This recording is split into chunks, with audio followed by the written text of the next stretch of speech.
Have you ever said yes to a visit and then wished you had not? Maybe it was a family gathering, a church potluck, or a casual invitation for coffee. You smiled, you put on your best face, you made conversation. But deep down, you were counting the minutes. Not because you did not love the people, but because you were simply tired. Tired in your body, in your mind, and maybe even in your spirit. If that sounds familiar, I want to tell you something important right now. You are not alone, and you are not wrong for feeling this way. What you are experiencing is not selfishness. It is not rudeness. It is not a sign that you are growing distant. What it is wisdom. Wisdom that comes with age.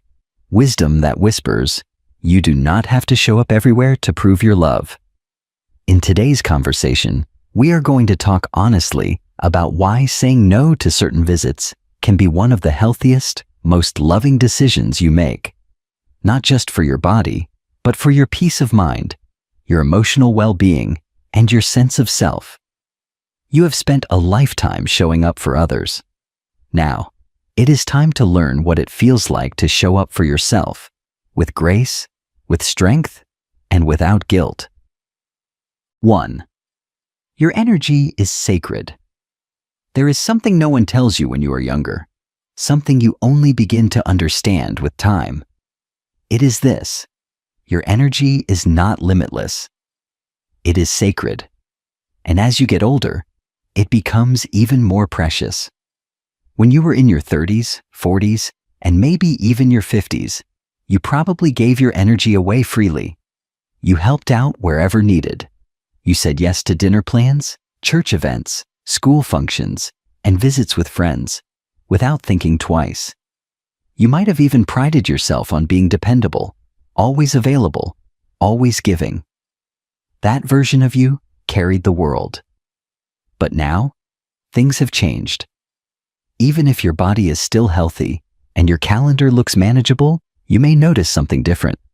You pause before saying yes. You think longer before committing. You find yourself asking questions you never used to. Will this lift me up? Or will it leave me drained? Do I really want to go? Or do I just feel like I should? That pause is not a weakness. It is not laziness. It is a sign of wisdom and self-awareness. Let me tell you about Elaine, a woman I met recently who is 74 years old. She told me she used to attend every event in her community. She was on every committee. Everyone relied on her. But lately, something shifted. She went to a neighborhood gathering last spring, and while everyone chatted and laughed, she found herself sitting quietly in a corner, counting the time. Later, she said, I looked around and realized, I'm not tired because I'm old. I'm tired because I've been giving pieces of myself away for decades, and I never once thought to keep some for me. That struck me. You see, many of us say yes out of habit. We have done it for so long that it feels automatic. But somewhere deep inside, we may also feel resentful, drained, or even invisible. Not because we do not care, but because we have not given ourselves permission to care for ourselves. This season of life asks something different of us. It invites us to slow down, to be intentional, to protect the energy we have. And that is not selfish. That is wise. You are no longer meant to scatter your spirit in 100 directions. You are meant to bring it home.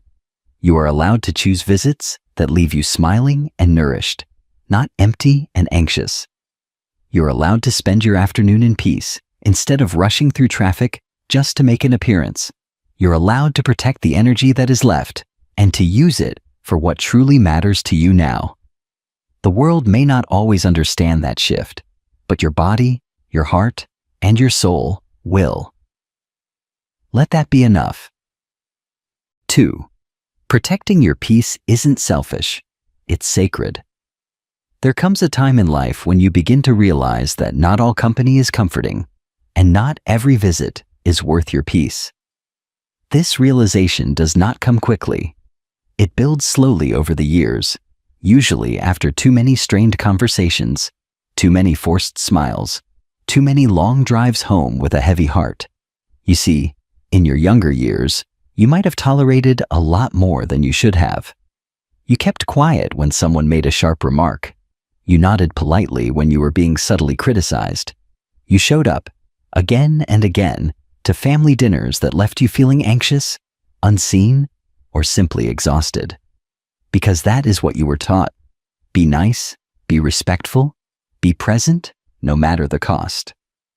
But the older you get, the clearer it becomes. Peace is not just nice to have, it is necessary. And sometimes, the bravest, kindest thing you can do for yourself is to walk away from anything or anyone that disturbs that peace. Let me tell you about Loretta, a woman I met at a women's retreat in Vermont. Loretta is 69 years old. For most of her adult life, she had Sunday lunch with her brother's family. It was a tradition, and traditions, as we all know, are hard to break. But over time, those visits started to wear her down. Not because of anything dramatic. There were no screaming matches, no big confrontations, but because of the little things.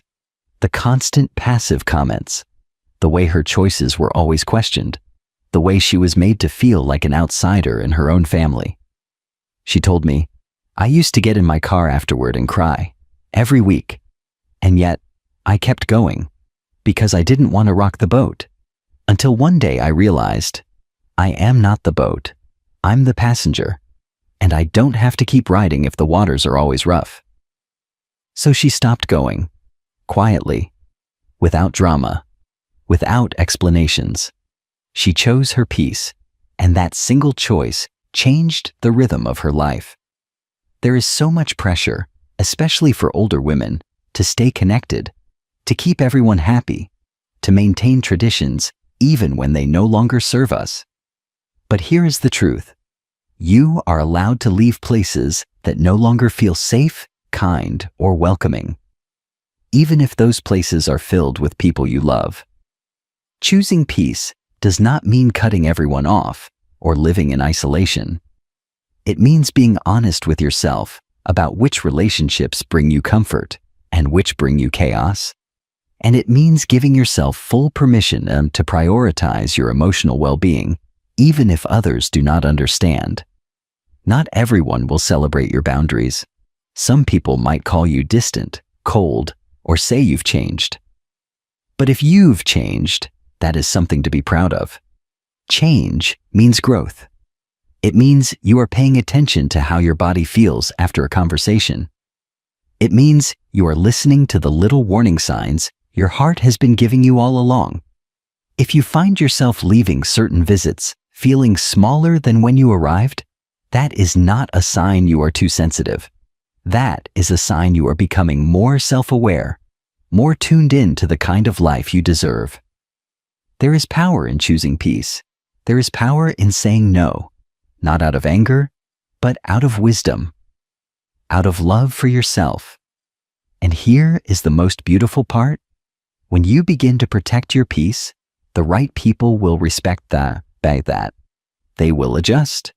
They will meet you where you are. And those who do not, they were never really seeing you to begin with. Your peace is your responsibility. Your peace is your right. And your peace is worth everything. 3. Your home is more than a place. It's a feeling of safety. There is something quietly powerful that happens as you grow older. Your home, this space you have cleaned, decorated, and protected for decades, begins to feel like more than just where you live. It becomes a sanctuary, a safe harbor, a place where you can finally exhale.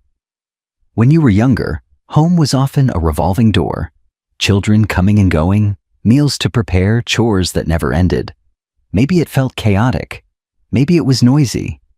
But now, perhaps for the first time, it feels like it belongs to you. There is peace in sitting in your favorite chair by the window, joy in drinking your morning coffee from that one chipped mug that somehow feels like an old friend. There is deep comfort in familiar books, old photos, the smell of your favorite candle, or the quiet hum of the afternoon light shifting across the floor. This comfort isn't small. It's sacred. And it's why more and more women I speak with tell me they no longer feel the urge to leave their home just for the sake of being social. Let me share the story of Margot, who just turned 72. For years, Margot forced herself to attend every community event, afraid that staying home would make her look antisocial or lonely. She said, "I kept thinking I needed to prove I was still active, still engaged. But every time I left the house, I felt like I was wearing a mask." One day, she was invited to a dinner across town. She got dressed, put on her makeup, even picked out earrings. But before she could grab her keys, she stopped. Something inside her whispered, "You do not have to go." So she took off her shoes, made herself a warm bowl of soup, and sat on the back porch with a soft blanket and the sound of wind in the trees. She told me later, "That was the night I stopped proving and started enjoying, and I've never looked back." This is not about isolation. This is about intuition, about listening to the part of yourself that craves stillness, softness, and quiet beauty. You are not strange or antisocial for preferring your own space. You're someone who has created a world that feels good to come home to, and now you finally have time to enjoy it. And just like Margot, many women are discovering a new kind of hospitality. Instead of driving across town, they invite one or two close friends into their space. No pressure, no performance, just tea in the kitchen, slow conversation, laughter that comes naturally. Your home can be the place where real connection happens, on your terms. The people who love you do not need fancy dinners or big outings. They do not need you to leave your sanctuary to prove that you care. They need your presence, your listening, your spirit. And those things can live just as powerfully in your own living room as anywhere else.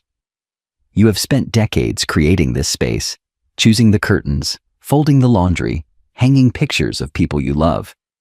It holds your memories, your routines, your rest.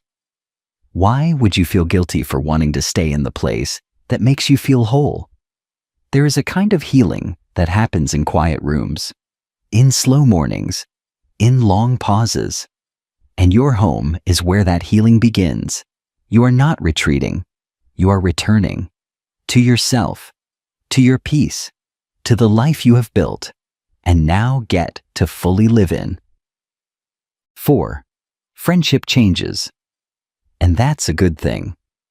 Something curious begins to happen as we age, something most people do not talk about openly.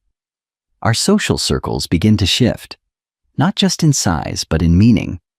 Friendships that once felt essential may begin to feel distant. Conversations that once energized us might now leave us tired. And the people we once tried so hard to keep close? Sometimes they simply fade. At first, it can feel like loss, but with time, it begins to feel like clarity. When we were younger, friendship was about presence, about being available. We showed up to birthday parties, barbecues, and baby showers. We sent Christmas cards to people we had not spoken to in years. We checked in out of politeness, out of habit, and sometimes out of guilt. But now you start asking yourself different questions. Who sees me for who I am today? Who brings calm into my life? Who allows me to show up as myself without pretending? Let me tell you about Frances, who is 70. She used to have a full calendar, brunch with her old coworkers, phone calls with friends from high school, weekend get-togethers with distant cousins. But after a health scare last year, she began reevaluating her time. She told me, "I looked at my planner and realized I was filling my days with people who didn't fill my soul." So she did something radical. She started saying no, not out of anger, but out of honesty. She quietly let some relationships go, and she gave more time to the people who made her feel safe, seen, and soft. One of those people was June, her neighbor of 30 years. They had never been especially close, but something shifted. Now, the two of them sit on the porch every Thursday morning, sharing tea and stories. No makeup, no pressure, just presence. Francis told me, June and I don't talk about the past. We talk about right now. And that feels like a friendship I didn't know I needed. This is what aging gracefully looks like. It is not about having more friends. It is about having deeper ones. It is choosing to let go of the obligation to maintain every single connection, and instead, holding close the few that truly nourish your heart. Not every relationship is meant to last forever. Some people are in your life for a season, and that season ends. That is not a failure. That is nature. Just like trees lose their leaves, we too must let go of what no longer belongs. And what remains? That is what matters. The people who do not need constant updates to love you. The ones who do not require performance. The ones who understand that sometimes silence is the deepest form of presence. True friendship in this chapter of life is not about frequency. It is about depth. It is not about obligation. It is about ease. And you will know when a relationship is real by how you feel after you leave it. Uplifted? Lighter? More like yourself? Then hold on to that. And if a friendship begins to feel heavy, draining, or distant, it is okay to release it with love. You're not abandoning anyone. You're making room for peace. Because the truth is, not everyone will walk with you all the way to the end of your story. Some were only meant to walk beside you for a few pages. Let that be enough. Let them go with gratitude. You're no longer here to prove your loyalty. You're here to live in truth.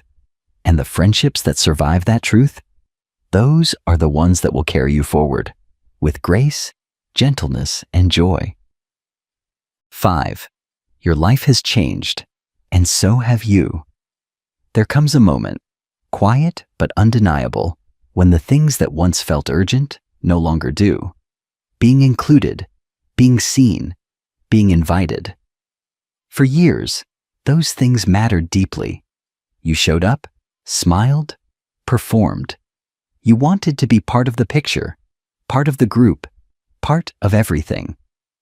But now you begin to feel something different rising inside you. A stillness, a questioning, a longing for something deeper than just being busy. You begin to ask, what brings me peace? What do I want to feel at the end of each day? What kind of life do I want to live with the time I have left? These questions are not signs of withdrawal. They are signs of awakening. Let me tell you about Joyce, a retired teacher I met last fall. She had spent her entire life organizing events, volunteering at school, helping at church, and always being available. But after her 73rd birthday, she began to feel something she could not quite name, until one morning, sitting alone on her front porch, she whispered to herself, "I am tired of being needed more than I am known." That single sentence changed her. She started saying no, not to life, but to the pressure of showing up out of obligation. She stopped filling every empty space on her calendar. She traded her planner for long walks, old novels, quiet moments with herself. And she told me, for the first time in my life, I am listening to me. That is the quiet miracle of this stage of life. You've spent decades responding to the needs of others, your children, your parents, your spouse, your job, your church. You have been the caretaker, the backbone, the peacemaker. But now, perhaps for the first time, you have space to ask, what about me? This is not selfish, it is sacred. Because within that question lies the power to reclaim your time, your voice, your energy. It is how you begin to show up for yourself, in the same way you have shown up for everyone else all these years. And you might be surprised by what you find in the quiet. You may find joy in slow mornings, comfort in solitude, purpose in small, beautiful rituals that are just for you. You may find that the noise of the world, its demands, its opinions, its expectations, starts to feel less important. Not because you no longer care, but because you now understand. Not everything that asks for your attention deserves it.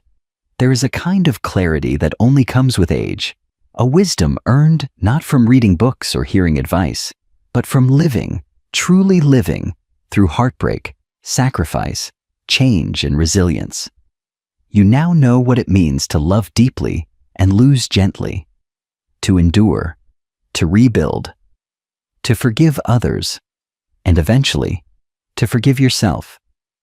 And with that wisdom, you begin to see life not as a race to be run, but as a rhythm to be felt. You no longer ask, "How can I do more?" You ask, "How can I feel more whole?"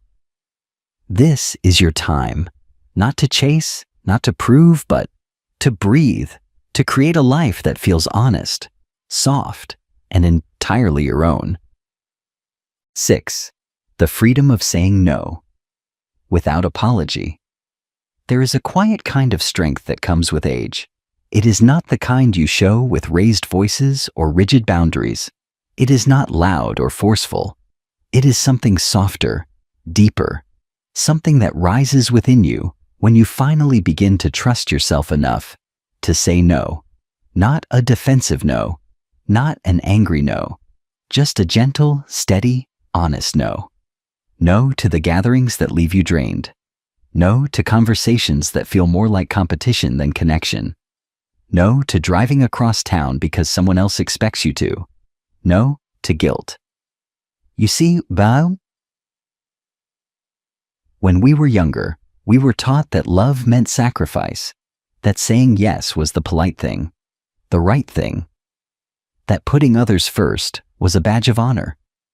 But now you have lived long enough to see that not all sacrifices lead to peace, that sometimes putting others first too often means you end up last on your own list. And you know what? That is not love. That is exhaustion. Let me tell you about Evelyn, 75, who used to attend every family event, no matter how she felt. She told me, "I showed up to birthdays with migraines. I went to dinners I didn't even enjoy. I did it all because I thought I had to. And then one day, I realized I don't." She remembered her own mother, who never once missed a gathering, even when she was clearly tired. And Evelyn said, "I don't want to become a woman who teaches my grandchildren that self-neglect is kindness." So she started saying no. The first few times, it felt strange. She worried people would judge her. Some did. But she also found something she did not expect. Peace. Peace in her body. Peace in her mind. Peace in the long, slow evenings spent with a book and a cup of tea. Instead of rushing from house to house, your no is not a rejection. It is a redirection towards something truer. It is an act of self-respect, a boundary that protects your time, your energy, and your spirit. And those who truly love you, those who see you, not just what you do for them, they will understand. They might even admire your strength, even if they don't say it out loud. You are not here to carry everyone else's expectations.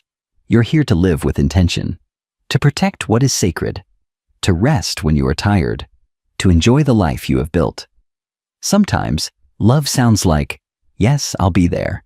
And sometimes, love sounds like, "Not this time, but I'm thinking of you." And sometimes, maybe most powerfully, l'amour sounds like silence, solitude, and deep, nourishing rest. You are allowed to choose what works for you now. You're allowed to grow. You're allowed to stop performing and start living. Because saying no is not giving up.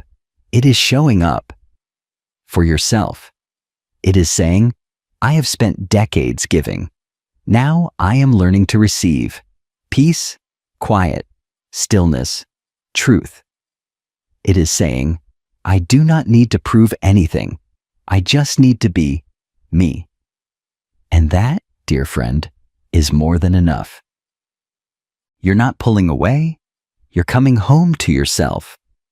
So here you are, dear one, at a place in life where your choices carry deep meaning. You've spent decades pouring into others. You've shown up, stayed late, smiled through things that hurt, made sacrifices without asking for credit. And now, the world around you might not understand why you are slowing down, why you are saying no more often, why you are choosing quiet over crowds and calm over chaos. But here's what I want you to remember. You are not becoming distant. You're becoming deliberate. You're not growing cold. You're growing rooted. You're no longer living on other people's timelines or expectations. You're finally living on your own terms. And that shift?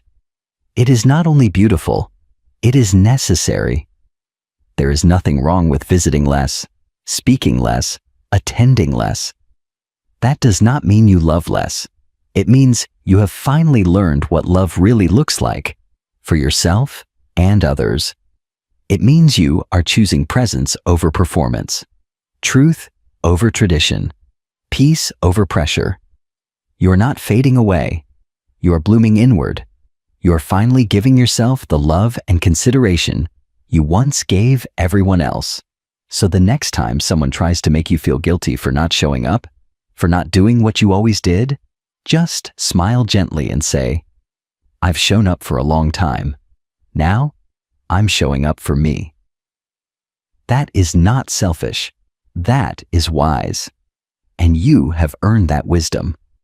If this message touched something inside you, please don't keep it to yourself.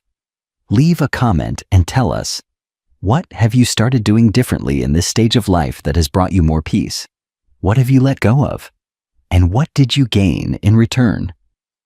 Share this with a friend, a sister, a neighbor, someone who might need permission to step into this new chapter with confidence and calm.